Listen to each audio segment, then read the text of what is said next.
યતેન્દ્ર પાલ પોતાની પત્નીને birthday surprise આપવા માટે ખૂબ પ્રેમથી સસરાના ઘરે પહોંચે છે. પત્ની સાથે કેક કાપે છે.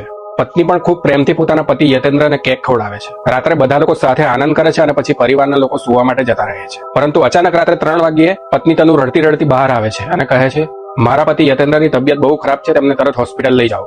પરંતુ જ્યારે હોસ્પિટલ પહોંચવામાં આવે છે ત્યારે ડોક્ટર યતેન્દ્રને મૃત જાહેર કરી દે છે અને એ સમયે યતેન્દ્રના મોતનું કારણ હાર્ટ એટેક જણાવવામાં આવે છે. પરંતુ જ્યારે આ માહિતી યતેન્દ્રની માતાને આપવામાં આવે છે ત્યારે તેઓ સીધા સાસરિયાઓ પર ગંભીર આરોપ લગાવે છે. પરંતુ ડોક્ટરોના કહેવા મુજબ આ મૃત્યુ હાર્ટ એટેકથી થયું હતું, એટલા માટે કોઈ એફઆઈઆર નોંધવામાં નથી આવતી. જ્યારે પોલીસ સ્ટેશન પર યતેન્દ્રની માતાની વાત સાંભળવામાં નથી આવતી ત્યારે તે ચૂપ નથી બેસતી. તે કોર્ટનો દરવાજો ખખડાવે છે અને આખા 4 મહિના પછી જે ખુલાસો થાય છે તે તમારો સંબંધો પરથી વિશ્વાસ તોડી નાખશે. શું કોઈ પિતા પણ એવો હોઈ શકે જે પોતાની દીકરીના લગ્ન કર્યા પછી પણ કહે, જા બેટા, તો ક્યાંય પણ અફેર કર, જમાઈને તો આપણે રસ્તામાંથી હટાવી દેશું. હકીકતમાં ઉત્તર પ્રદેશના આગ્રાના ટ્રાન્સએમુના વિસ્તારના રહેવાસી યતેન્દ્રના લગ્ન 3 વર્ષ પહેલા તનુ સાથે થયા હતા. યતેન્દ્ર ફેક્ટરીમાં કામ કરીને ખૂબ મુશ્કેલીથી પોતાના પરિવારનું પાલન પોષણ કરી રહ્યો હતો. લગ્ન પછી યતેન્દ્ર પોતાની પત્નીને ખૂબ પ્રેમ કરતો હતો, પરંતુ સમય જતા ઝઘડા વધવા લાગ્યા અને થોડા જ મહિનાઓ પછી તનુ પોતાનું સસરાનું ઘર છોડીને પિયર જતી રહે છે. પતિ યતેન્દ્ર વારંવાર પત્નીને સમજાવતો હતો, તું ઘરે પાછી આવી જા, હું તને ખૂબ પ્રેમ કરું છું. માતા પિતા કઈ કહે તો ઇગ્નોર કર, હું તારી સાથે ઉભો છું. પરંતુ પત્ની તનુ કઈ સાંભળવા તૈયાર ન હતી. ત્યારબાદ 14 નવેમ્બર 2025 રોજ તનુની બર્થડે આવે છે. ત્યારે યતેન્દ્ર વિચારે છે આ પત્નીને મનાવવાનો સારો મોકો છે. યતેન્દ્ર પોતાની પત્નીને બર્થડે સરપ્રાઈઝ આપવા માટે કેક લઈને સસરાના ઘરે પહોંચે છે. પત્ની ખુશ પણ થાય છે, કેક કપાય છે, બધા લોકો ભોજન કરે છે.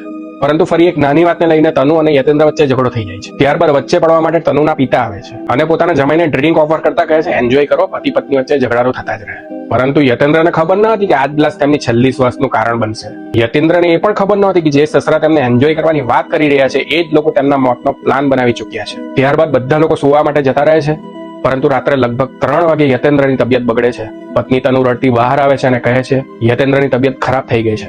પરંતુ યતેન્દ્રના સસરા જાણી જોઈને તેમને હોસ્પિટલ લઈ જવામાં મોડું કરી રહ્યા હતા. જ્યારે તેમને લાગ્યું કે હોસ્પિટલ લઈ જવાથી પણ કોઈ ફાયદો નહીં થાય ત્યારે તેઓ જમાઈને લઈને હોસ્પિટલ પહોંચે છે, જ્યાં ડોક્ટર તેમને મૃત જાહેર કરી દે છે અને યતેન્દ્રના મોતને હાર્ટ એટેક ગણવામાં આવે છે.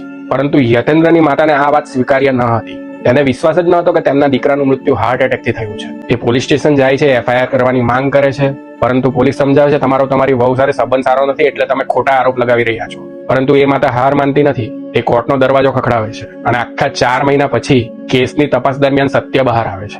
અને સત્ય એ હતું કે 14 નવેમ્બર 2025 રાત્રે જ્યારે પતિ પત્ની વચ્ચે ઝઘડો થયો હતો ત્યારે પત્ની તનુ પોતાના પિતાને કહે છે, મને આજે જ મારા પતિ યતેન્દ્રથી છુટકારો જોઈએ. જવાબમાં તનુના પિતા કહે છે, ઠીક છે બેટા, તું ચિંતા ના કર.